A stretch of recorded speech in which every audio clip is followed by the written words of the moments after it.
ना एक अमूल्य अंग है।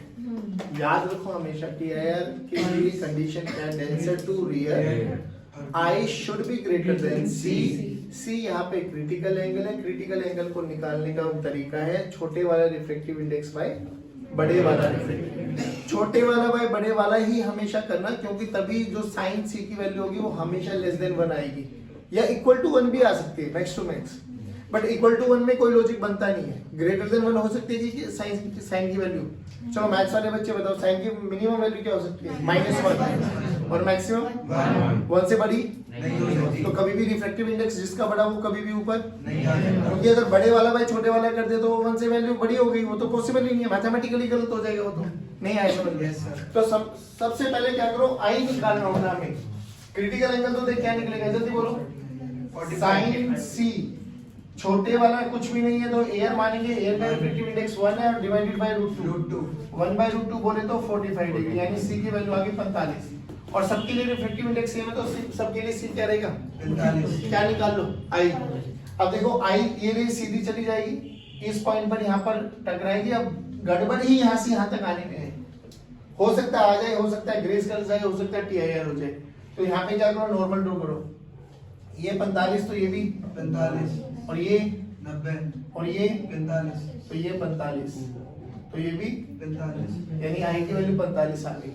आई की वैल्यू भी 45 है, सी की वैल्यू भी 45 है, तो राइट बताओ क्या करेंगे? यानी वो सिंपली ऐसे ग्रेस करते हुए चली जाएगी इंटरफेस को। इधर देखो आई यहाँ पर कितना आएगा बाबू? नहीं यहाँ पे 45 नहीं आएगा, देखो ये 60 है तो ये 60, 30, तो ये 60, तो ये 30, ये 90, तो यहाँ पे आई 30 आ गया। आई 30 सी 45, तो आई लेस देन, तो यहाँ पे क्या आएगा? रिफ्रैक्शन। क्या आएगा? नहीं आया समझ में? यानी लाइट सीधा जाने चाहती थी, डेंसर से रियर जा रही है तो अवे फ्रॉम द नॉर्मल, तो light bends towards the base, base, base, this is base of the prism. ठीक है, उधर देखो, फिर यहाँ पर ये 30, ये 60, ये 30, तो ये 60, तो एंगल आई 60 होगा, सी 45 डिग्री है, जल्दी बोलो। डन है, तो इस केस में हो गया TIR। अब एक क्वेश्चन सुनो हमारे पास, और ये एप्लीकेशन भी है, ऑप्टिकल फाइबर जिसको हम बात करते हैं। देखो क्या हुआ, हमारे पास ना एक ग्लास की ऐसे समझ, एक ग्लास का ना वो है गोलाकार शेप है ग्लास का, है ऐसा एक ग्लास का पाइप है। आराम से सुनो बिल्कुल, ये ग्लास की एक ट्यूब है सर्कुलर, ठीक। इस सर्कुलर ट्यूब का जो रेडियस है ना बाबू, वो R रेडियस मान लेते हैं, R ऊपर बना देता हूं, हाँ यहाँ पे इसका रेडियस जो है वो R है, ये रहा।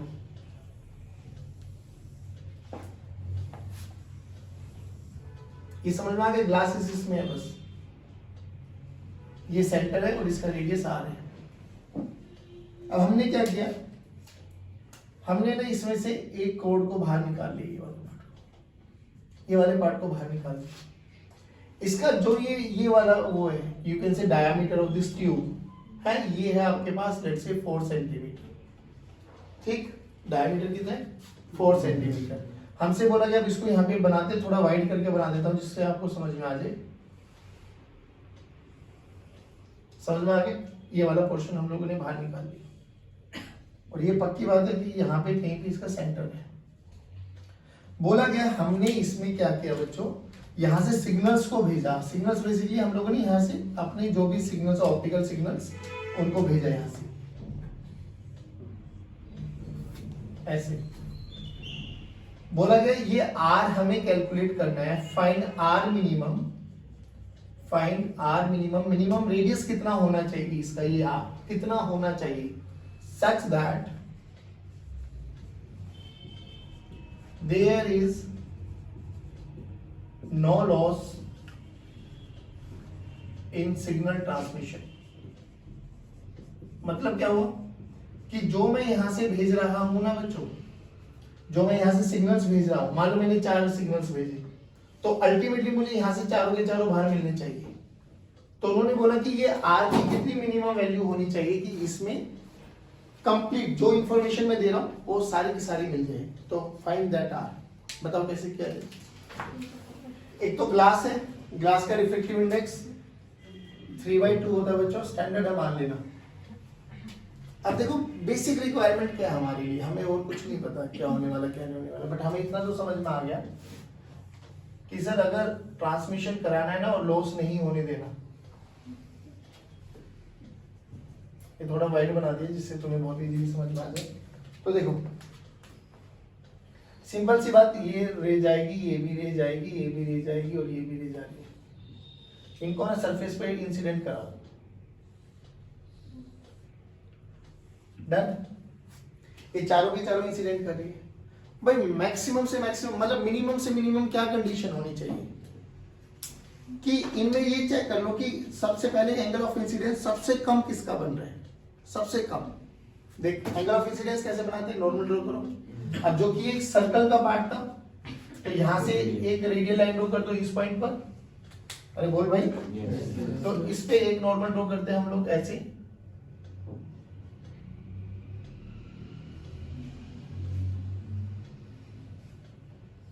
ऐसे एक यहां पे ड्रॉ करते हैं, एक यहां पे ड्रॉ करते हैं और एक ये ड्रॉ करते हैं।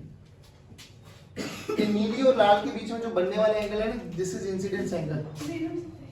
हाँ, नीली और लाल के बीच में बनने वाला एंगल है, दैट इज इंसिडेंस एंगल। इधर देखो भाई, ये I1, ये I2, ये I3 और ये I4। सबसे छोटे एंगल कौन सा है, I4। सोच अगर हम ये प्रूव कर पाए कि जो I4 है ना वो भी हमें मिल रहा है, I4 भी हमें मिल पा रहा है, तो क्या ऑटोमेटिकली I3 भी मिल जाएगा, yes, I2 भी। यही तो कंडीशन हो सकती है ना।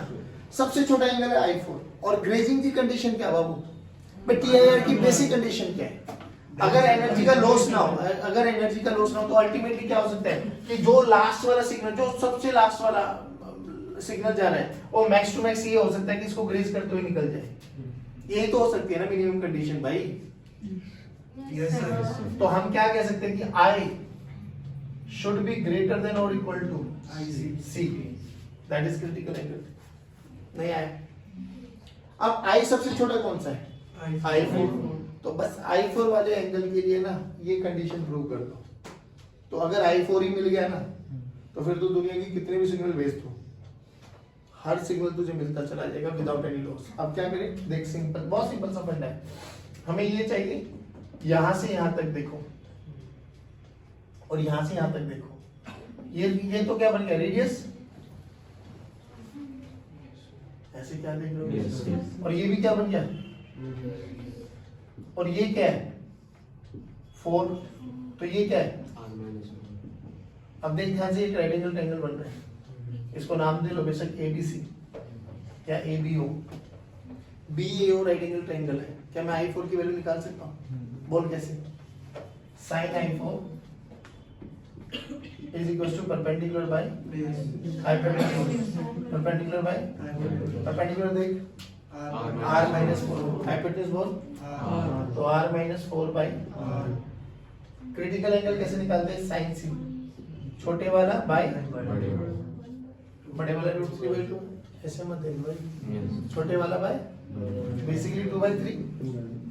मिनिमम कंडीशन पूछी गई है, तो मिनिमम के लिए क्या हो सकता है, I should be equals to, ज्यादा से ज्यादा हम ग्रेज करा सकते हैं, इससे और कुछ नहीं, फिर तो TIR हो गई होगा। चलो तो I must be equals to C, I की वैल्यू देख R minus 4 by R is equals to 2 by solve for R, जल्दी बताओ क्या आएगा, 12 ना, तो R की वैल्यू 12 सेंटीमीटर, कि 12 सेंटीमीटर इसका रेडियस होना चाहिए। उसके बाद कितना भी करा दो, 13 भी करा दो, 14, 15, 16, 17, 18, 19, सब पे सारे सिग्नल्स पॉसिबल होंगे। अच्छा, इनको हम ऑप्टिकल फाइबर बोलते हैं बेसिकली। अब ऑप्टिकल फाइबर समझ में आ रहे हैं आप लोगों को रियलिटी में क्या होता है। जितने भी आपका हाई ट्रांसमिशन डेटा होता है ना, देखो आज से अगर मैं बात करूँ 4-5 साल पहले की बात कर लो, हमारे यहाँ पे इस लोकेलिटी में भी है ना ब्रॉडबैंड कनेक्शन नहीं आते थे वाईफाई में, हमारे यहाँ पे रेडियो फ्रीक्वेंसी पे वो चलती थी ये वाईफाई, जिसकी मैक्स टू मैक्स स्पीड होती थी 4 Mbps, 5 Mbps, 6 Mbps इतना। आजकल के जो ब्रॉडबैंड सिग्नल आ गए वो 120 Mbps, 150, 250, 300, 350 खूब जाती है स्पीड, हाई स्पीड जाती है। तो उनके लिए हम यूज करते हैं ऑप्टिकल फाइबर। अब ऑप्टिकल फाइबर में क्या होता है, अंदर ग्लास होता है, उसके ऊपर कोटिंग होती है बहुत, मतलब ग्लास से कम रिफ्लेक्टिव इंडेक्स की कोटिंग होती है, वही higher denser than rare medium. तो अगर आप लोगों ने देखा होगा कोर क्लैडिंग ऐसी वो केबल्स होती है ना, ऑप्टिकल फाइबर कभी देखना जहाँ पे वाईफाई आप लोगों ने लगाया होगा, ऑप्टिकल फाइबर्स आती है, तो उस ऑप्टिकल फाइबर को छोटे से टुकड़े को छील के देखना, तो उसमें आपको यही कोर क्लैडिंग निकलती हुई दिखाई देती है। तो एक ग्लास की ट्यूब निकलती है, उसके ऊपर एक बहुत पतली सी लेयर मिलती है कोई उससे कम रिफ्लेक्टिव इंडेक्स की। होगा क्या, जब लाइट यहाँ से जा रही होगी तो ये डेंसर मीडियम बनेगा, और इसके ऊपर एक स्मॉल पतली सी कोटिंग कर देते हैं दूसरे मीडियम की, वो उसके लिए वो डेंसर रेयर मीडियम बनने वाला है। तो डेंसर से रेयर की तरफ जाएगा तो क्या होगा, TIR होने की चांसेस है। तो ये ऑप्टिकल फाइबर है, ये अच्छा कम्युनिकेशन माना जाता है, बट कॉस्टली बहुत ज्यादा पड़ता है, बहुत कॉस्टली पड़ता है, बट सेफेस्ट भी है क्योंकि एनर्जी का लॉस नहीं होता। अब इसकी TIR की एप्लीकेशन और होती है कि जो डायमंड होता है वो स्पार्कलिंग ऑफ डायमंड क्यों पॉसिबल है।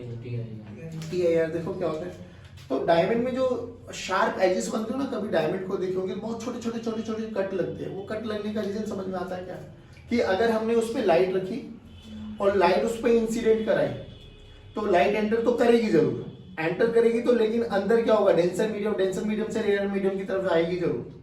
तो अगर हम बात करें, मान लो ये आपके पास एक डायमंड है, ठीक है, ये कोहिनूर बना दिया है ना, कोहिनूर टेढ़ा हो गया, सीधा करो, मान लो अब ठीक है, बस ठीक ठीक, वो मिल जाए हमें शाकला का बुम बुम, देखिए देखते थे वो कुछ भी ड्रॉ करता था फटाक से बाहर।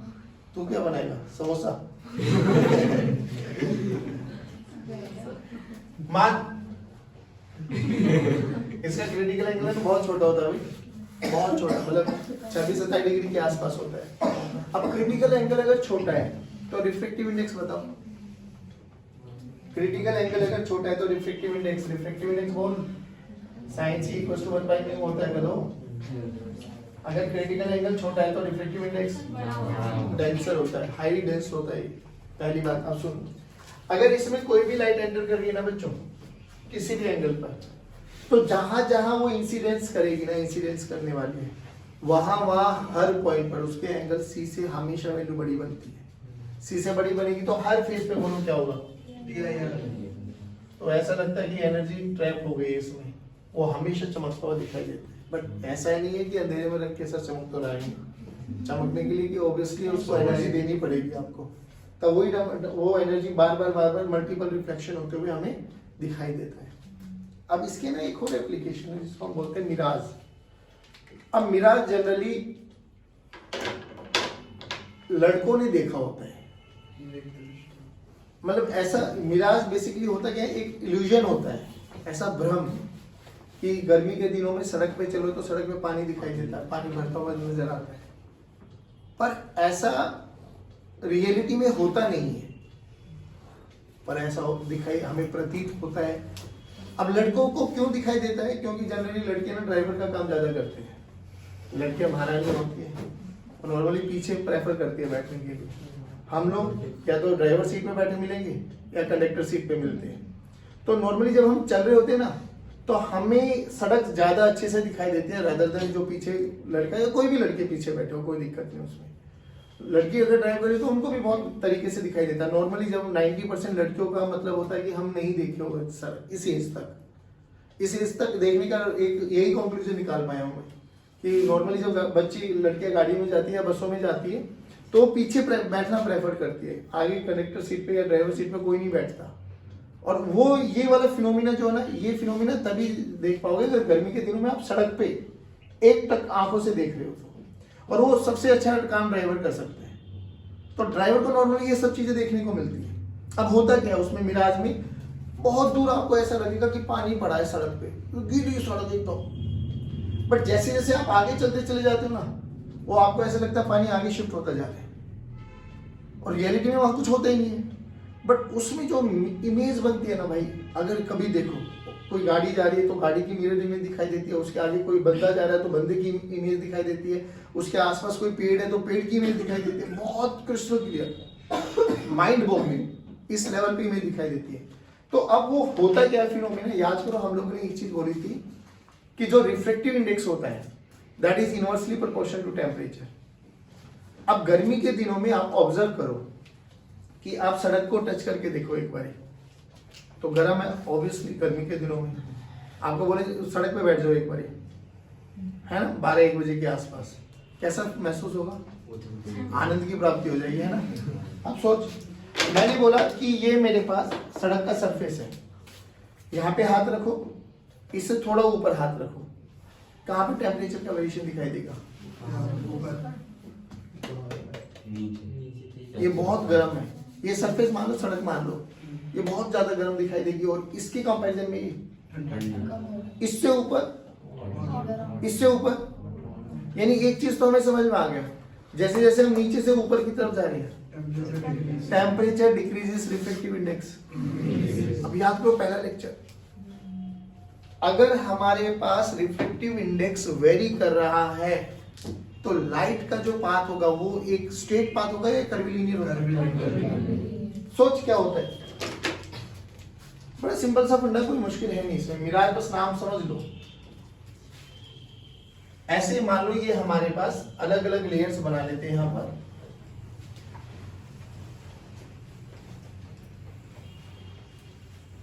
ये आपका ग्राउंड है, ठीक है भाई, और ये हमें समझ में आ गया जैसे जैसे नीचे से ऊपर जा रहे हैं temperature decreases refractive index increases. चलो थोड़ी हेल्प करो, ये 1, ये 2, ये 3, ये 4, ये 5, ये 6 एंड ये 7। क्या मैं बोल सकता हूँ 7 का रिफ्रैक्टिव इंडेक्स सबसे बड़ा है, 6 का उससे कम, फिर नीचे नीचे आते आते कम। 7 और 6 में कौन डेंसर, कौन रेयर?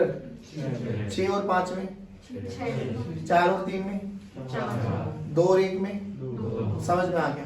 अब सोच, अगर यहाँ पर एक वृक्ष लगा हुआ है, पेड़ है हमारे पास, और यहाँ से हमारा कोई भी मान लो अपना लड़का मुकुल टहलते हुए आ रहा है, बात वही है क्या? मुकुल की गर्दन टेढ़ी बन गई, कोई नहीं, आजकल मास्क पहना ना, थोड़ा हैवी है तेरा मास्क, ठीक है, कोई दिक्कत नहीं। तो मुकुल को क्या लगता है, ऐसा इल्यूजन होता है मुकुल को, यहाँ भ्रम होता है कि यहाँ पर पानी गिरा हुआ है, और उसको मिरर इमेज ना बिल्कुल एग्जैक्टली ऐसे ही मिरर इमेज दिखाई देती है पीछे नीचे। अब इसका रीजन समझ क्यों होता है? सिंपल सी बात है भाई, ऐसा नहीं मुकुल को ऊपर सामने वाला पेड़ नहीं दिखाई देगा। बहुत बच्चों को ये लगता है वो पेड़ गायब नीचे दिखाई देगा, नहीं, ये तो दिखाई देगा सर, बट इसकी मिरर इमेज, कई बच्चे क्वेश्चन पूछते हैं इसका मतलब ये गायब हो जाएगा? नहीं नहीं भाई, ये तो रहेगा सामने भाई, एक तू सामने खड़ा है, मेरे सामने दिखाई भी देगा और तू मुझे उसकी मिरर इमेज भी दिखाई देगी, दोनों फैक्टर दिखाई देंगे। अब ये कैसे होगा? सोच, यहां से कोई भी रे आ रही है, एंटर कर लिया सर ना आराम से, तो वो कहां से कहां जा रही है? डेंसर टू, तो ये सीधा जाना चाहती थी ना सर, बट ये डेंसर टू रियर जा रही है तो अवे फ्रॉम द नॉर्मल, यानी ये ऐसे मुड़ गई, ठीक। फिर दोबारा बोल कहां से कहां जा रही है? यानी ये और मुड़ जाएगी, देख कहीं ना कहीं टीआई मतलब क्रिटिकल एंगल अप्रोच हो जाएगा, और जैसे क्रिटिकल एंगल अप्रोच हो गया तो रे आगे ना मुड़ के वापसी मुड़ जाती, नहीं आया बच्चों? तो जो ये रे इसको ऊपर से आते दिखाई दे रही है, इसकी आंखों में ये रे पीछे से आती हुई दिखाई देती है ऐसे, और एक ऐसे नॉर्मल ड्रॉ कर दो तो यहाँ पर इसको वो इमेज दिखाई दे जाती है। ये तो होता है सर्दियों के दिनों में, ऐसे ही गर्मी के दिनों में, ऐसे ही सर्दियों में भी होता है हमें लूमिन, LOOMING। हालांकि तेरे से उसमें एग्जांपल्स में लिखा नहीं है, बट समझ ले क्या होता है, बिल्कुल से। ठंडी में देख, ये वाला टेम्परेचर बहुत सबसे कम, तो रिफ्रैक्टिव इंडेक्स मतलब बेसिकली क्या होगा, जो सामने से मुझे बंदा चलता हुआ आ रहा होगा उसमें पाथ ऐसे फॉलो करेगा, है ना, तो उसमें एक इमेज ऊपर की तरफ भी दिखाई देती है। हालांकि लूमिंग को ऑब्जर्व करने के लिए अगर इफ यू वांट यूट्यूब पे लूमिंग को डालना, एग्जांपल एक आता है, बट उसको देखना बड़ा मतलब बहुत तरीके से देखना तब समझ में आ जाता है, इल्यूजन है बेसिकली। मिराज के तो अनंत एग्जांपल्स हैं, बहुत बंदे दिखाई देंगे आपको रेगिस्तान की वीडियो शूट करते हुए, उसमें आपको पानी पानी दिखाई देगा कि देखो पानी पानी दिखाई दे रहा है रेगिस्तान में, लेकिन जैसे जैसे आप उसको पानी को टच करने के लिए जाते हो, पकड़ने के लिए जाते हो, पानी आगे आगे बढ़ता चला जाता है, वहां रेत ही रेत दिखाई देता है, एक्चुअली वहां है ही नहीं रेगिस्तान में पानी। तो बेसिकली ये सब इल्यूजन होते हैं। बात समझ में आ गई हमें? ये these are the example of basically TIR. एक इसका यूज और करते हैं हम लोग जहां पर ये सबमरीन्स में भी यूज करते हैं। सबमरीन्स में कैसे पेरिस्कोप होता है एक। अब वो पेरिस्कोप पता क्या होता है? ऐसे थोड़ी ना कि हम मुझे पनडुब्बी क्या होती है? पनडुब्बी सबमरीन बेसिकली जो पानी के अंदर रहती है ना। सोच हमें पानी की सतह पर देखना है कि भाई कोई आर्मी के टैंक वगैरह तो नहीं आ रहा है या कोई और तो चीजें नहीं आ रही। ऐसे तो मतलब पानी के ऊपर से वो तो अंदर रहती है ना पानी की, तो पानी के ऊपर से नहीं आ सकते। जहाज शिप यार, भावना समझो यार तुम। मतलब कोई शिप वगैरह दुश्मन के ऊपर से तो नहीं आ रही। अब ऐसा तो नहीं वो पनडुब्बी को ऊपर लेके आएंगे। और सबमरीन ऐसा तो नहीं वो सबमरीन के ऊपर नहीं है, कुछ नहीं है, फिर नीचे जाओ। हाँ, तो उसमें क्या होता है, एक पेरिस्कोप लगा होता है जो एक ऐसे करके ना ऐसे वो चारों तरफ घुमा सकते हैं उसको। अगर कहीं पर भी कोई ऑब्जेक्ट उनको आता हुआ दिखाई देता, शिप इट में भी आनी, तो वो उसकी इमेज नीचे पता लग जाती है बंदों को, तो फिर वो उसके अकॉर्डिंग एक्शन ले लेते हैं। तो these are some practical applications of TIR. जल्दी बताओ यहाँ तक समझ में आया? यस पक्की बात। देख इसको तो हाँ बच्चों इधर आओ। देखो हमसे बोला गया एक ना बीकर है हमारे पास, ठीक, जिसकी हाइट है हमारे पास 21 सेंटीमीटर। इसमें बोला गया कि कितनी हाइट तक पानी भरे, लेट्स से y। चलो मैं क्वेश्चन ही बता देता हूं, ठीक है। फाइंड y को निकालना, और जो इसमें फ्लूइड भरा गया है उसका रिफ्रैक्टिव इंडेक्स है लेट्स से 4/3। फ्लूइड का जो रिफ्रैक्टिव इंडेक्स है दैट इज 4/3। क्वेश्चन सुनो, हमसे बोला गया कि कितने लेवल तक पानी को भरा जाए कि हमें beaker appears to be half filled. Beakers appears to be, देखो पहली बात तो ये चीज हमें समझ में आनी चाहिए कि भाई अगर इसमें पानी ना भरते तो इसका आधा कहां पर है? 21/2, आधा 21/2 पे आता। अब वो कह रहा है कि मैं पानी भर रहा हूं, कितने लेवल तक पानी भरूं कि मुझे ये आधा भरा हुआ नजर आए। आधा भरा हुआ नजर आने का मतलब आधा खाली होना चाहिए। समझ में? तो बोला गया find y such that beaker appears to be half filled। बोलो कैसे किया जाए? पहले क्वेश्चन समझ में आ गया कि कितने लेवल तक पानी भरा जाए कि हमें बीकर आधा भरा हुआ नजर आए या आधा खाली नजर आए। बात वही है ना, वो कैसे किया जाए बोलो? थोड़ा बहुत आइडिया तो बोला करो। क्या ये 10.5 हो सकता है? क्या आंसर 10.5 हो सकता है? ये तो नहीं होगा कतई, ये तो दिमाग से निकाल देना। एक आंसर होगा 21/2 भी, तो फटाक से 21/2 पे टिक नहीं करके आना। चलो अब क्या हुआ देखेंगे तो हम बाहर से सर एपरेंट हाइट या एपरेंट डेप्थ। ये बताओ जो ये बेस है, क्या ये बेस मुझे यही दिखाई देगा? ये भी सच्चाई ये नहीं दिखाई देगा, तो कहाँ दिखाई देगा? ऊपर या नीचे? मान लो ये बेस मुझे यहाँ पे दिखाई दिया सर। अब आधा भरा हुआ का मतलब समझ में आ गया भाई, मैंने y लेवल तक पानी भरा ना, y तो निकालना है। तो ये पक्की बात है, ऊपर कितनी बची? 21 - 5। और ये भी चीज समझ लेना कि जब भी रिफ्रैक्शन थ्रू प्लेन सरफेस है तो जो डिस्टेंसेस होते हैं वो यहाँ इंटरफेस से मेजर किए जाते हैं। सोच अगर मैं ये बोलूं कि आधा अगर ये है और मुझे आधा भरा हुआ ये दिखाई देगा सर, ये नहीं दिखाई देगा, ध्यान रखना। तो क्या मैं ये बोल सकता हूँ ये भी 21 - y है? क्यों? क्योंकि क्वेश्चन में बोला गया कि मुझे आधा भरा हुआ दिखाई देना चाहिए। अब मेरे लिए मुझे नहीं पता ये 21 है या 22 है, मुझे तो ये समझ में आया जितना डिस्टेंस ऊपर है ना उतना डिस्टेंस, तभी तो मैं बोल सकता हूँ ना कि ये आधा भरा हुआ है। अरे बोल श्योर, खत्म आंसर। अब इसमें देख ये y क्या है? b रियल या d apparent? d real. 21 - y क्या है? फॉर्मूला आता है लगाना, जल्दी बोलो। d apparent is equals to d real by mu from to. from का मतलब from का मतलब to का मतलब from का मतलब होता है कहां से आई इंसिडेंट रे, to का मतलब होता है कहां को गई इंसिडेंट मतलब रिफ्लेक्टेड रे। देखो सिंपल सा फंडा है, आप यहां से देख रहे हो बच्चों, ऑब्जर्वर आपको देखना बेस है, तो इंसिडेंट रे कहां से आएगी पानी से, कहां जाएगी एयर में, तो म्यू फ्रॉम टू को क्या लिख सकते हो आप लोग, mu water with respect to air. नहीं आया समझ में, तो आ जाओ डी एपरेंट बोलो कितना है y नहीं 21 minus y, this is equals to y divided by 4 by 3 by 1, basically 3 by 4। सही बोला मैंने, सॉल्व कर लो y की वैल्यू जो भी आएगी आंसर आपका। बोल कितना आ गया, ये 64 हो गया नहीं 84 minus 4y this is equals to, तो 84 दिस इज इक्वल्स टू 12 सते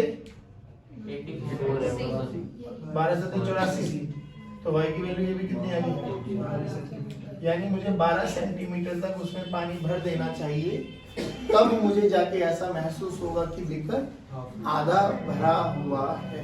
यहाँ तक समझ में आया। एक चीज और सुनो, बहुत बेसिक सा क्वेश्चन कराता हूँ, सुन। वो करा दिया था क्या मैंने शिफ्ट वाला? Yes sir, normal shift. हाँ, कि किधर होगा? Yes sir. Towards the glass slab कब होता है बता दीजिए। कौन सा होगा सर? शिफ्ट स्लैब की तरफ कब होगा? नॉर्मल शिफ्ट तो करा दी, लेटरल शिफ्ट नहीं कराई। लेटरल नहीं, आ जाओ मुझे इतना बताओ, शिफ्ट का फॉर्मूला ये देखा है ना आप लोगों ने, इधर सुन लो भाई। हेलो, डी एपरेंट देखो, मतलब शिफ्ट अगर मैं बात करूं तो शिफ्ट का फॉर्मूला आप लोगों का ये आया होगा, D real 1 minus 1 by mu from 2। पहले बताओ ये आया भी नहीं आया, कराया नहीं कराया, नॉर्मल शिफ्ट, अरे ये तो होता है नॉर्मल शिफ्ट, कराया होगा बाबू, पक्का नहीं कराया? नहीं कराया। श्योर? यस। मैंने वो नहीं कराया, डी ये कराया ना मैंने, ये कराया ना पक्का। आ जाओ देखो मैंने कराया है, तुम्हें याद नहीं आ रहा, आ जाओ बाबू इधर देखो, ये पक्की बात है, ऑब्जेक्ट यहाँ पे तक ऐसा बोला गया था, इमेज यहाँ पे बनी थी, बोला था ये डी रियल डी एपरेंट आया था, ये बोला है सर, ये डी रियल बोला था, शिफ्ट यही तो होती थी, कैसे बोला था, d real minus d real minus shift का फॉर्मूला क्या हो गया था, d real minus d apparent. D apparent का वो वाला फॉर्मूला उठा के रखो, d real minus d apparent मतलब d real by mu from 2। D real common ले लो, अरे बोलो भाई, 1 माइनस 1 बाय म्यू फ्रॉम 2। ये नहीं कराया गया आपको? नहीं कराया, चलो अभी कर लो। आगे शिफ्ट है ये, अब सुन, फ्रॉम का मतलब यहां से ये की लाइट है ना, तो बेसिकली हम इसको किताबों में ऐसे भी लिखा जाता है, this is medium and this is surrounding, और ये इसको थिकनेस मान लेते हैं टी। अब ये ग्लास स्लैब भी हो सकती है बाबू, ये कोई पानी भी हो सकता है, ऑयल भी हो सकता है, कई बार इमिसिबल दो लिक्विड आ जाते हैं कि इसमें पानी डाल दिया T1 थिकनेस, देन इसमें ऑयल डाल दिया T2 थिकनेस, फिर ऊपर से केरोसिन ऑयल डाल दिया T3 थिकनेस। बताओ हमें कहाँ दिखाई देगा? कुछ भी नहीं, फॉर्मूला ये याद करो बस। अगर थिकनेस की टर्म्स में याद करना है तो ऐसे याद कर लो, शिफ्ट जो होगा ना, ये शिफ्ट फॉर्मूला क्या होगा बेटा, P जो भी थिकनेस हो उसकी 1 minus 1 by mu ms। ms कर लो, फ्रॉम 2 कर लो, चॉइस इज यूअर्स। m का मतलब मीडियम और s का मतलब सराउंडिंग। अब सोच, अब बात ये आई, इधर देखो बच्चों, अब बात ये आई कि सर ये जो है ना शिफ्ट, ये कैसे होगा, मतलब मान लो एक न्यूमेरिकल कराता हूं आपको, उससे थोड़ा सा अच्छा लगेगा। हमसे बोला गया एक ग्लास स्लैब है हमारे पास जिसकी थिकनेस है बाबा 3 सेंटीमीटर, इसका रिफ्लेक्टिव इंडेक्स है 3/2, ग्लास स्लैब है ठीक, और एक यहाँ पे कॉनकेव मिरर रख दिया हमारे पास, ये दिस इज कॉनकेव मिरर। यहाँ पर एक ऑब्जेक्ट रखा हुआ है ओ, जो कि ग्लास स्लैब से 10 सेंटीमीटर की दूरी पर है और इसके पोल से ये दूरी 31 सेंटीमीटर की दूरी पर है। बोला गया कि जो इसका रेडियस ऑफ कर्वेचर है दैट इज 30 सेंटीमीटर। ठीक है, बताइए फाइनल इमेज बताओ कहाँ पर। पहले मुझे छोड़ दो उस पर क्या पूछा गया क्या नहीं पूछा गया। सिंपल सा फंडा बता मुझे कि ऑब्जेक्ट ये रखा है तो जो रेज निकल के जाएगी सबसे पहले कहाँ पर जाएंगी, ग्लास स्लैब। अब जो ग्लास स्लैब आया ना तो ग्लास स्लैब क्या करेगा, वो शिफ्ट करेगा। अब जो ग्लास स्लैब शिफ्ट करेगा ना, चलो शिफ्ट तो अपन निकाल लेंगे यहाँ से, लेकिन शिफ्ट में मान लो इसकी शिफ्ट आई x सेंटीमीटर, कितनी आई सारे बोलो। अब हमें कैसे पता लगे शिफ्ट का मतलब क्या है कि वो यहाँ तो नहीं है बट शिफ्ट हो गया है। वो हुआ नॉर्मली शिफ्ट होगा, या तो वो यहाँ जाएगा ओ डैश या वो यहाँ पर आएगा ओ डैश। पॉसिबिलिटी है ना कि भाई या तो वो टुवर्ड्स द ग्लास स्लैब चला जाएगा या away from the glass slab चला जाएगा। शिफ्ट तो होगा जरूर, बच्चा तो कोई भी ले सकता दिमाग। Now how do we know कि सर कौन सा शिफ्ट होगा। सिंपल सा फंडा याद करो। नहीं, if mu m is greater than mu s, अगर मीडियम का रिफ्लेक्टिव इंडेक्स सराउंडिंग के रिफ्लेक्टिव इंडेक्स से ज्यादा है तो जो शिफ्ट होगा वो टुवर्ड्स द स्लैब होने वाला है। क्या बोला मैंने, रिपीट करो। अगर मीडियम का रिफ्लेक्टिव इंडेक्स सराउंडिंग के रिफ्लेक्टिव इंडेक्स से बड़ा हुआ तो जो शिफ्ट होगा वो टुवर्ड्स द, तो shift is towards the glass slab. उल्टा देखो, if mu m is less than mu s तो शिफ्ट किधर हो जाएगा बाबा, अवे फ्रॉम।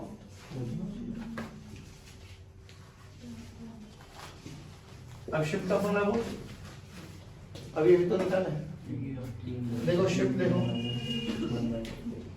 टी की value 3, 1 minus 1 by mu m s, s तो सराउंडिंग है 1 तो 3/2 सही। सोल्व कर, 3 माइनस 2/3, 3/3 1 तो 1 सेंटीमीटर आ गया। ये शिफ्ट आया है। अभी शिफ्ट किधर है देख, इसका कितना है 3/2, इसका कितना 1 तो 1.5 इज ग्रेटर देन 1।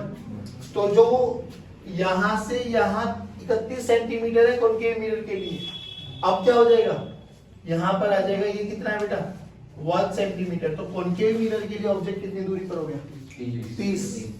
उसका रेडियस ऑफ कर्वेचर देख कितना है 30। बेसिकली ऑब्जेक्ट कहाँ रखा गया है, सेंटर ऑफ कर्वेचर। अगर सेंटर ऑफ कर्वेचर पे रखा गया है तो इमेज भी कहाँ बनेगी, हमें समझ में पक्की बात, ध्यान है।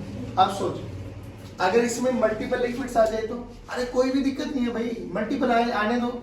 सिंपल फंडा क्या याद रखना है, ये रिजल्ट याद रखना है। मल्टीपल आते चले जाएंगे तो कुछ नहीं करना। देख सोच, मान लो मेरे पास मल्टीपल स्लैब्स आ गई, ये T1 थिकनेस, इसकी T2, इसकी T3, इसकी T4 एंड सो अगर लगाना है। इसका रिफ्लेक्टिव इंडेक्स μ1, μ2, μ3, μ4। बोलो T1 के कारण शिफ्ट 1, x1 बोल दो शिफ्ट को, बोल x1 की वैल्यू क्या हो जाएगी T1 1 minus 1 bye μ1s। μ1s क्यों लिखा, क्योंकि μ1 मेरा मीडियम है। बोल भाई नहीं आया। x2 बोलो T2 1 minus 1 bye μ2s। x3 बोलो T3 1 माइनस 1 बाय μ3s। सबकी शिफ्ट निकाल लो, ऐड करते चले जाओ, टोटल शिफ्ट आती चली जाएगी। आप लोग अपनी किताबें देखेंगे ना तो किताबों में सबसे मुश्किल क्वेश्चन इन्हीं के बेस पर है। 2 क्वेश्चन दे रखे हैं, ऐसे एक ग्लास स्लैब डाल दी, उसके ऊपर पानी की लेयर डाल दी, तो नीचे बेस में देख रहा है वो, तो पहले शिफ्ट किसकी निकाल लो, ग्लास स्लैब, फिर किसकी निकाल लो, पानी, फिर दोनों को क्या कर दो, वो शिफ्ट आपको दिखाई दे जाएगा। नहीं आया समझ? अरे बोल भाई, पक्की बात है, इसको कार बहुत अच्छे से